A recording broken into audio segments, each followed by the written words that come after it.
Hi, this is Dr. Usha Nandini, psychiatrist from Tanjavur. இன்னைக்கு நவராத்திரி முதல் நாள்.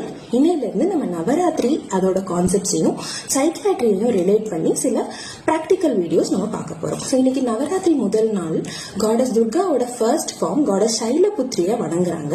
இந்த goddess is known for stability, ஒரு நர்ச்சரிங். அவங்க அந்த ஒரு ஸ்ட்ராங்னஸ், ஃபவுண்டேஷன் ஸ்ட்ராங்கா இருக்கிறது குறிக்கிறதா சொல்றாங்க.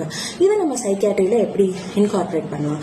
இமோஷனல் ஸ்டெபிலிட்டி அப்படின்றது ரொம்ப முக்கியம். இந்த இமோஷனல் ஸ்டெபிலிட்டியை எப்படி அச்சீவ் பண்ணலாம்? இமோஷனல் இன்டெலிஜென்ஸ் நல்லா இருந்தா அச்சீவ் பண்ணலாம். இமோஷனல் இன்டெலிஜென்ஸ்னா என்ன? ஸோ இமோஷனல் இன்டெலிஜென்ஸ்க்கு நிறைய டெஃபினேஷன்ஸ் இருக்கு. ஒரு ஒரு ஒரு கான்செப்ட் எனக்கு ரொம்ப பிடிச்சமானது என்னன்னா, அரிஸ்டாட்டில் சொன்னது, கோவப்படுறது ரொம்ப ஈஸி, எல்லாராலையும் கோவப்பட முடியும். ஆனா எங்க கோவப்படணும், எப்படி கோவப்படணும், எந்த அளவுக்கு கோவப்படணும், எவ்வளவு நேரம் கோவப்படணும் அப்படின்றது தெரிஞ்சுக்கிறது தான் ரொம்ப கஷ்டம்.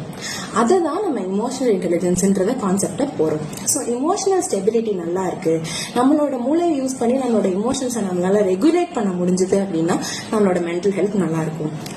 நம்மளே பார்த்துக்கிறது, செல்ஃப் நர்ச்சரிங்கிறது ரொம்ப முக்கியம். ஸோ நம்ம ஒரு டைரி எழுதுறதாகட்டும், ஒரு எக்ஸசைஸ் பண்றதாகட்டும், நமக்குன்னு ஒரு 2 நிமிஷம் பிரேக் எடுத்துட்டு மூச்சை இழுத்து விடுறதாகட்டும், எல்லாமே நம்மளோட மென்டல் ஹெல்த்தை நல்லா பார்த்துக்கும். So happy Navratri first day. Thank you.